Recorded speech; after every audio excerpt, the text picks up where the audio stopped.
Welcome back, everybody. Today we're doing a deep dive into personal finance, Okay. but with a bit of a twist. A twist. We're exploring Ramit Sethi's I Will Teach You to Be Rich. Yeah. And I've got to say, this book really flips the script on traditional money management. It does, doesn't it? What I find fascinating is that Sethi kicks things off Yeah. by comparing managing your money to managing your diet. Oh, yeah. I was skeptical at first, Yeah. but his reasoning is actually quite compelling. That's what I thought, too. It seemed like a strange comparison at first. Right. But when he lays out the similarities, Yeah. like we tend to avoid tracking both our spending and our calories, Yeah. we overindulge in both. Yep. And we often fall for anecdotal advice over solid research in both areas. Oh, totally. It's a real eye-opener. It is. And by highlighting these parallels, Yeah. he really drives home the point that our mindset about money is crucial. He argues that conquering your money psychology is even more important than knowing specific financial tactics. Absolutely. You have to tackle those deep-seated beliefs and habits Right. before you can make any real progress. Totally. And speaking of progress, I was blown away by the story of Smart Sally and Dumb Dan. Oh, yeah. He uses them to demonstrate the power of starting early with investing, Yeah. even if it's just small amounts. That story is a classic for a reason. Yeah. Remember, Sally starts investing $200 a month at age 35, but she stops at 45. Okay. Dan waits until he's 45 and invests $100 a month until he's 65. And even though Sally invested less overall and for a much shorter time, Right. she ends up with a significantly larger nest egg. It's wild. It really highlights the power of compound interest Yeah. and how time is your greatest ally when it comes to investing. Exactly. The earlier you start, the more time your money has to grow exponentially. It's a message that resonates with anyone, regardless of age. Yeah. Even if you're starting later in life. Yeah. The key takeaway is to start now and harness the power of compounding. So what about Sethi's take on budgeting? Oh, yeah. He's not a fan of the traditional approach, is he? No, he's not. He argues that people rarely stick to those restrictive budgets. Yeah. And instead proposes something he calls a conscious spending plan. Yeah, a conscious spending plan. Can you break that down for us? He essentially argues that traditional budgets make us feel deprived, which sets us up for failure. Okay. Instead, Sethi encourages us to think about our spending more strategically. Right. With a conscious spending plan, you identify your core priorities, Yeah. the things you truly love and value, Okay. and you're willing to spend extravagantly on those things. So it's about being mindful and deliberate with your spending, Yes. rather than just trying to squeeze every penny. Precisely. And on the flip side, you ruthlessly cut costs Okay. on the things that don't matter as much to you. I see. Sethi tells a great story about Lisa. Oh, yeah. A woman who loves designer shoes. That was a great example. She figures out how to afford those shoes within her conscious spending plan without sacrificing her other financial goals. Okay. This approach resonated with me because it's not about deprivation. Yeah. It's about aligning your spending with your values and priorities. I love that concept. And speaking of aligning things, Yeah. Sethi is a huge proponent of automating your finances. Oh, absolutely. It's like putting your good intentions on autopilot, right? Exactly. The idea is to set up a system where your money automatically flows to the right places. Okay. Your investments, your savings accounts, your bills, Right. without you having to lift a finger. Wow. It takes the guesswork and potential for procrastination out of the equation. So walk me through this. How would someone actually set this up? Okay. Does he provide specific instructions? He does. He breaks down the process step by step. Okay. Even giving specific dates and actions that happen each month. Oh. For instance, on the first of the month, your paycheck hits your checking account. On the second, a certain percentage is automatically transferred to your savings. Yep. On the fifth, your investment contributions are scheduled, Right. and so on. Gotcha. It's all about creating a system that works for you. So you're essentially taking the emotion out of it Yeah, and letting the system handle your finances while you focus on other things. exactly. But I can imagine some people might be hesitant to give up that level of control. Oh, for sure. Does Sethi address that? He does. Okay. He acknowledges that some people fear losing control with automation, but he reassures readers that you can always adjust the system if needed. Okay. The beauty of it is that it eliminates the chance of forgetting or getting sidetracked. Right. You're basically making sure your good intentions actually happen. That's like having a personal finance assistant working behind the scenes 24/7. Exactly. And that peace of mind can be incredibly freeing, Totally. allowing you to focus on other aspects of your life. So that leads us perfectly into Sethi's thoughts on investing. And he doesn't hold back there either. No, he does. He really challenges the traditional financial advice we're often given. He does. He drops a bombshell early on Oh, yeah. by revealing that most financial experts actually don't beat the market. It's true. I was floored when I read that. I know. It definitely makes you question who you should be taking advice from. It really does. So if those traditional advisors aren't the answer, Yeah. what does Sethi suggest we do instead? He advocates for a much simpler Okay. and, in his view, more effective approach. Okay. Automatic investing in low-cost index funds and target date funds. I'm familiar with the concept of index funds, Okay. but can you refresh my memory on how they work Of course. and why he recommends them? Absolutely. An index fund essentially tracks a specific market index, like the S&P 500, instead of trying to pick individual stocks, which is incredibly difficult to do successfully. Right. You're essentially buying a small piece of all the companies in that index. So you're diversifying your investments across a broad range of companies, Exactly. which reduces your risk. Exactly. What about target date funds? Okay. How are those different? Target date funds are designed specifically for retirement savings. Okay. You pick a fund based on your estimated retirement year, Okay. and the fund automatically adjusts its asset allocation, Okay. the mix of stocks, bonds, and cash, Gotcha. as you get closer to that date. So it's a set it and forget it approach It is. that simplifies retirement investing. Yes, very much so. That sounds pretty hands-off, Yeah. which I know is something Sethi emphasizes throughout the book. Oh, yeah. It's all about making things as easy and automatic as possible. Exactly. And that brings us to another key concept he introduces, Okay. the pyramid of investing options. That's the one I was particularly curious about. Okay. I remember you mentioning it earlier. Yeah. But I need a little more explanation on how it works Okay. and why it's important. Okay, imagine a pyramid. At the base, you have the safest investments, Okay. like cash and cash equivalents. Mhm. As you move up the pyramid, Okay. you encounter investments with increasing levels of risk Okay. and potential return, Okay. like bonds and then stocks. So the pyramid is basically a visual representation Yeah. of how to diversify your portfolio Exactly. and allocate your investments based on your risk tolerance and financial goals. Precisely. It's a framework that can guide your investment decisions Yeah. and help you build a portfolio that aligns with your individual circumstances. That makes a lot of sense. It It helps you visualize how to balance those different asset classes Right. to create a portfolio that works for you.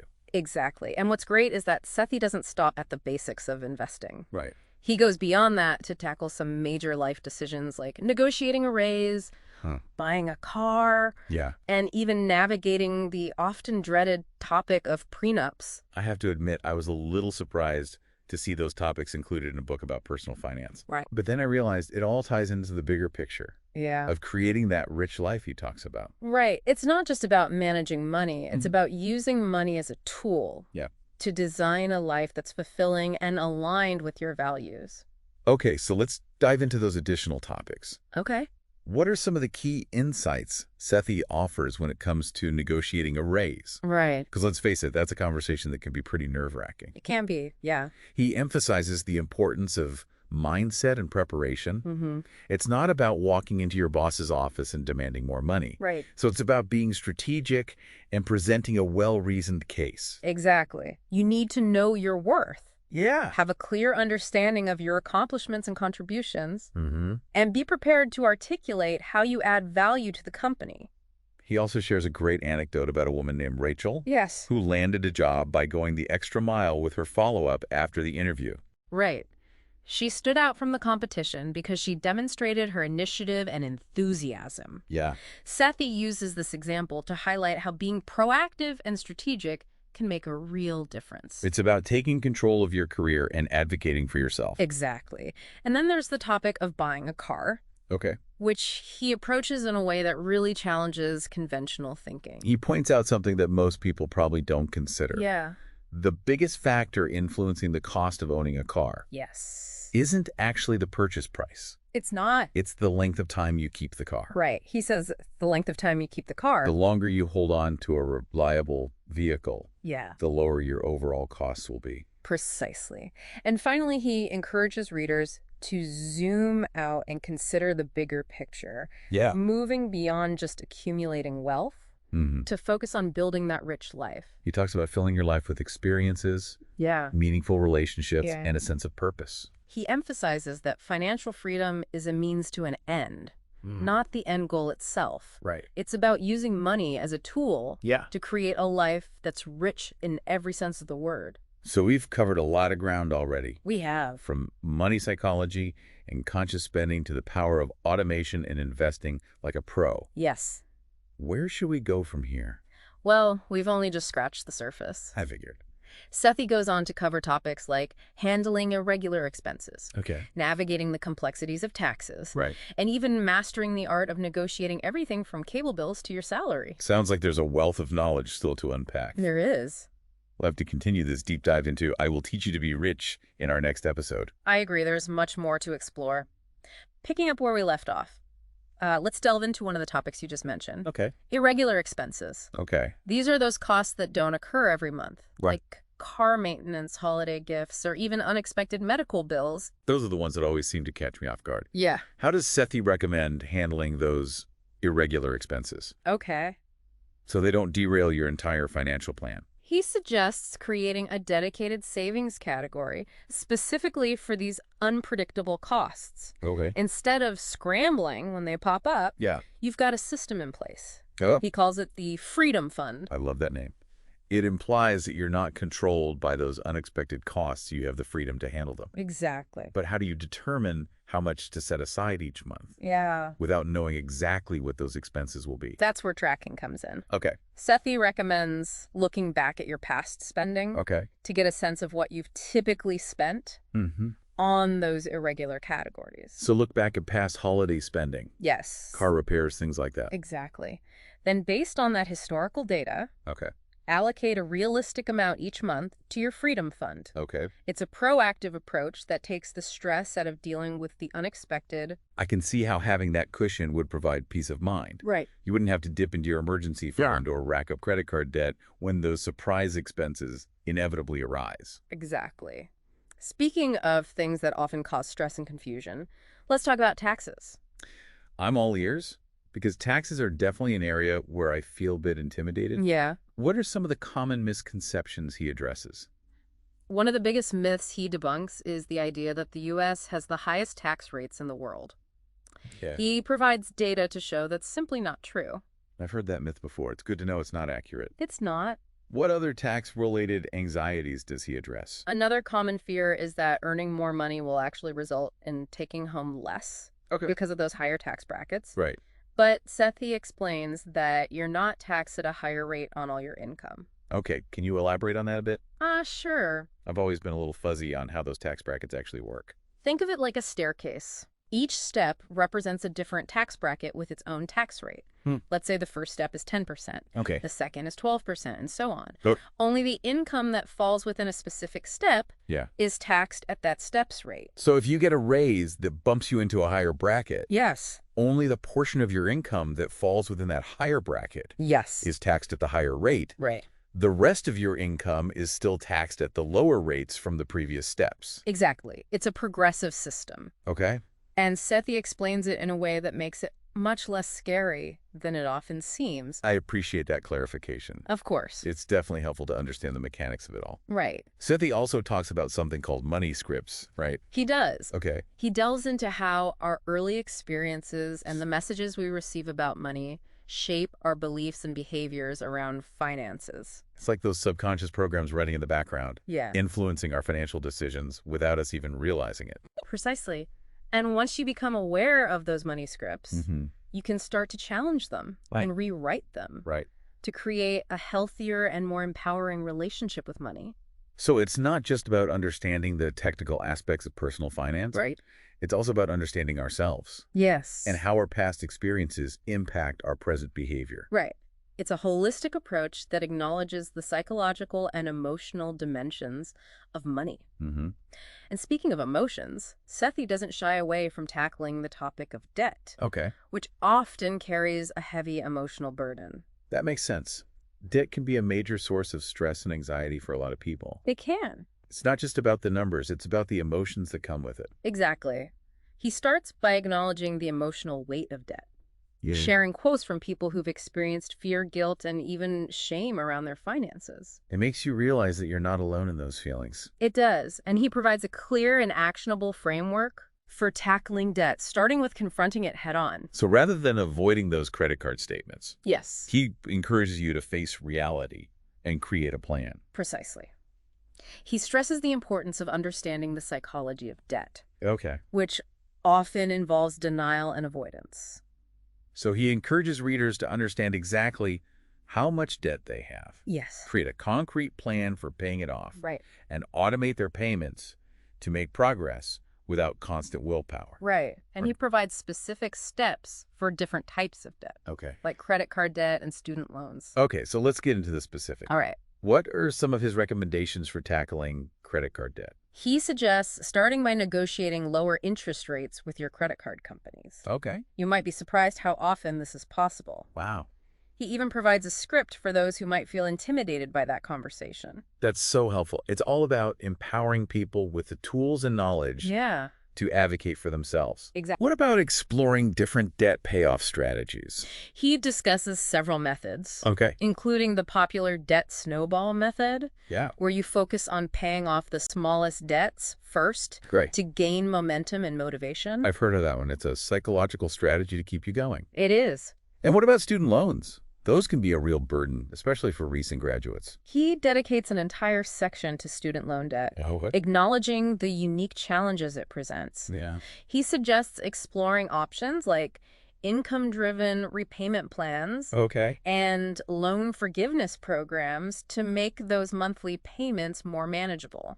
So it's about finding the right strategy for your individual circumstances. Exactly. It doesn't present a one-size-fits-all approach. No, he doesn't. Exactly. It's all about personalized solutions. Right. And even though he's focused on debt reduction, Yeah. he also acknowledges the role credit cards can play in a healthy financial life. He does. Wait, isn't that a bit contradictory? I thought the goal was to get out of debt and avoid credit cards altogether. It's not about demonizing credit cards. Okay. It's about using them strategically and responsibly. Okay. He highlights the benefits of rewards programs Mm-hmm. and the importance of building a good credit score. Okay, so it's not about avoiding credit cards entirely. Right. It's about using them wisely and not letting them control you. Exactly. He even provides a script for getting those pesky late fees waived Okay. and disputing charges, Nice. empowering you to take control. And speaking of taking control, Yes. he dedicates a significant portion of the book to optimizing your bank accounts. He does. That's an area that I've always felt could use some improvement. Yeah.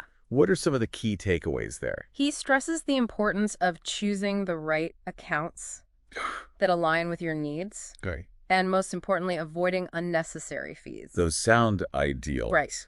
But do those even exist? Yes. Yes. I feel like I'm constantly bombarded with fees at my current bank. Yeah. He provides tips for negotiating with banks Okay. to waive those fees Oh. or upgrade to better accounts. And guess what? Wait, He even includes a script for getting overdraft fees waived. it's true. It's all about being informed and advocating for yourself. It is. It's amazing how much leverage we actually have with financial institutions if we know how to use it. It's true. He also delves into the nuances of checking and savings accounts, Yes. explaining how to choose the right type of account and set up those automatic transfers we talked about earlier. Right. So you can have a portion of each paycheck automatically funneled into your savings, Yes. making it effortless to build that financial cushion. Precisely. He even suggests allocating your savings into sub-accounts for specific goals, Okay. like an emergency fund, a vacation fund, or a down payment on a house. I love that idea. It's a visual way to see your progress and stay motivated. But he encourages you to think beyond just those traditional savings goals. He does. He suggests setting up savings goals for all sorts of things, Like what? from travel and gifts to charitable giving and even future purchases you might have in mind.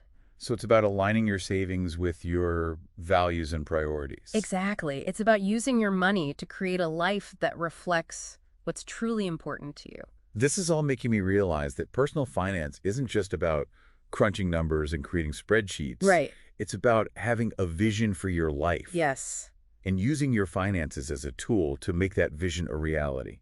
I couldn't agree more. And that's what makes Sethi's approach so refreshing and empowering. Yeah. He doesn't just focus on the mechanics of money. He focuses on the mindset, the goals, and the bigger picture of what you want your life to look like. This has been such an eye-opening discussion. It has. But there's still so much more to cover in Sethi's book. There is. We'll have to pick up where we left off in our next episode. I agree. There's a lot more wisdom to unpack and explore. We're back and ready to continue our deep dive into Ramit Sethi's I Will Teach You to Be Rich. All right. It's amazing how much ground we've already covered. Right. From mastering our money psychology to automating our finances and even getting a handle on those irregular expenses. A lot. Okay, so let's pick up where we left off. Okay. I'm particularly intrigued by his thoughts on investing. Okay. He seems to have a very specific approach that challenges a lot of conventional wisdom. He does. One of the first things he does is dispel the myth that investing is only for the wealthy or those with some secret financial knowledge. That's a belief I think a lot of people hold. I think so too. They assume investing is this complicated, risky endeavor Yeah. that's only for the elite. Right. But Sethi argues that investing is accessible to anyone who's willing to learn the basics and adopt a disciplined approach. So it's not about having a huge sum of money to start with. It's about developing the right mindset and strategies. Precisely. He also challenges the idea that investing is about picking individual stocks. Oh, yeah. Or trying to time the market. I can see why he would discourage that. Yeah. Trying to predict market fluctuations seems like a recipe for stress. Totally. And potential losses. Yeah. He explains how those strategies are often unsuccessful, even for professional investors, and can lead to significant losses. So what does he recommend instead? Okay. You touched on this a bit earlier. Yeah. But I'd love to dive a little deeper into his preferred approach. He advocates for a simpler, and in his view, more effective strategy, investing in low-cost index funds and target date funds. Okay, let's break those down a bit. Right. Can you remind me what an index fund is? Of course. And why he favors them?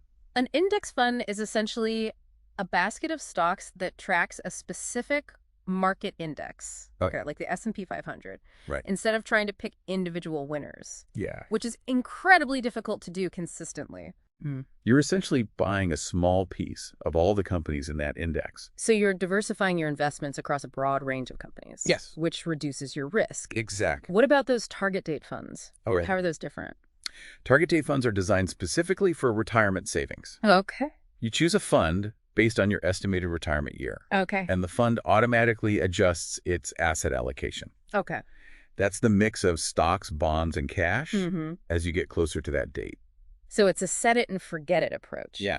That takes the guesswork out of retirement investing. It does. That sounds appealing. Right. Especially for someone who might feel overwhelmed by all the investment choices out there. It is. And that's a key theme throughout Sethi's book. Okay. Making things as easy and automatic as possible. He really emphasizes the power of automation. Yeah. Whether it's for saving investing or even paying bills. Right. It's about creating a system that works for you. Yeah. Even when you're not actively managing it. Exactly. And he doesn't just tell you to automate your finances. He provides specific instructions for setting up automatic transfers from your checking account to your investment accounts. He makes it as seamless as possible. He does. I love that he doesn't just throw out these concepts. He actually gives you the tools and guidance to implement them. Absolutely.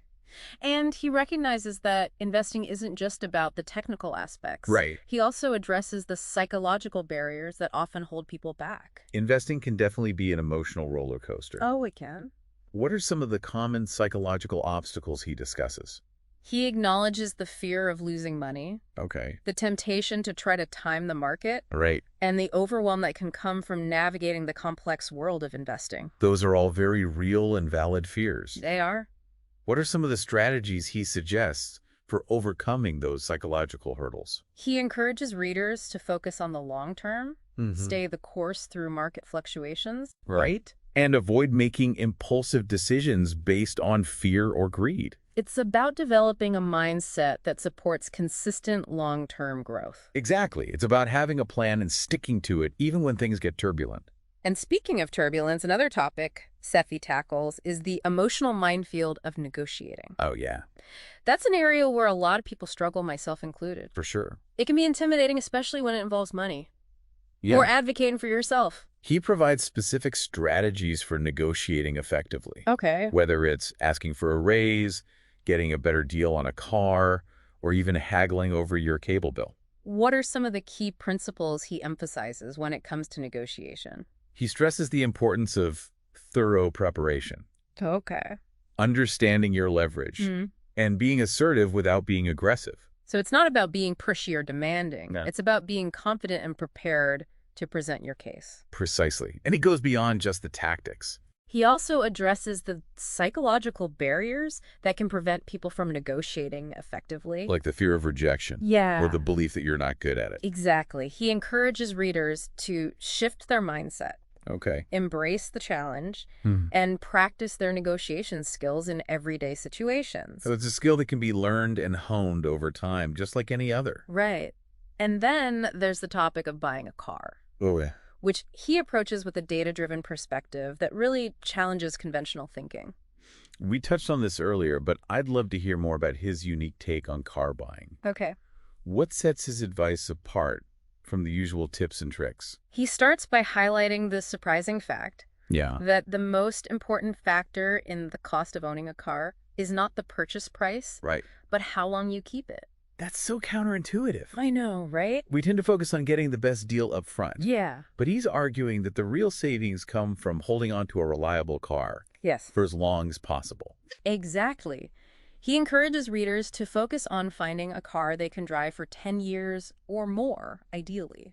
So it's about shifting your mindset Yeah. from constantly buying new cars Right. to finding a vehicle that will serve you well for the long haul. Precisely.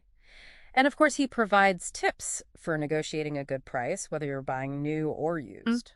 But he also stresses the importance of factoring in the total cost of ownership. So not just the sticker price, Right. but also insurance maintenance and depreciation. It all adds up. It's about looking at the bigger picture. Exactly. He provides a framework for calculating the true cost of owning a car over its lifetime, Okay. helping you make a more informed decision. That makes sense. Yeah. And then there's the topic of buying a house, Oh, yeah, that's a big one. which he approaches with a balanced perspective that acknowledges both the potential benefits and pitfalls. Right. It can be tricky. I think a lot of people have this ingrained belief that owning a home is always a good investment and a necessary step towards financial security. Yeah. But Sethi seems to challenge that assumption, doesn't he? He does. He points out that it's a complex decision Yeah. with both financial and emotional implications. It's not a one-size-fits-all answer. Exactly. So he encourages people to carefully consider their individual circumstances, financial goals, and lifestyle Yes, before diving into homeownership. exactly.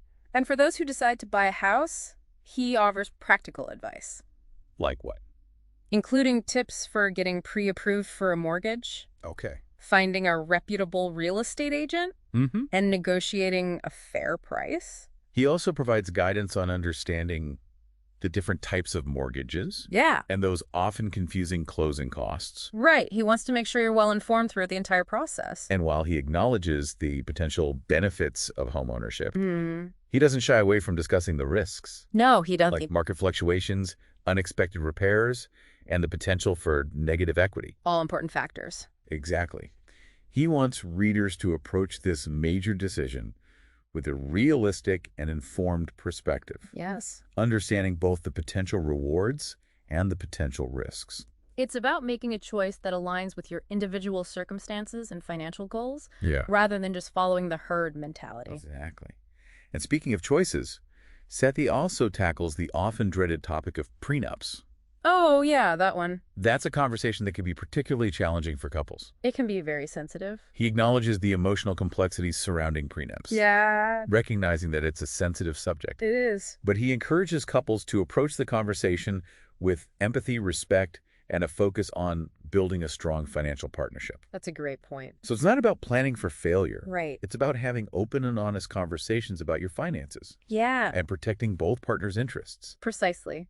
He debunks the myth that prenups are only for the wealthy or those expecting a divorce. He argues that prenups can be a valuable tool for any couple who wants to clarify their financial responsibilities Yeah. and avoid potential conflicts in the future. Exactly. It's about transparency, communication, and creating a solid foundation for a healthy financial partnership. And speaking of partnerships, he also emphasizes the importance of regular money dates with your partner. Oh, yeah, those are key. I love that idea. Yeah. It's about making time to connect and talk about your finances openly and honestly. It is. What does he suggest couples cover during these money dates? He recommends discussing everything from budgeting and saving to investing and debt management. Yep. It's also a time to review your progress, celebrate successes, and address any challenges that may have come up.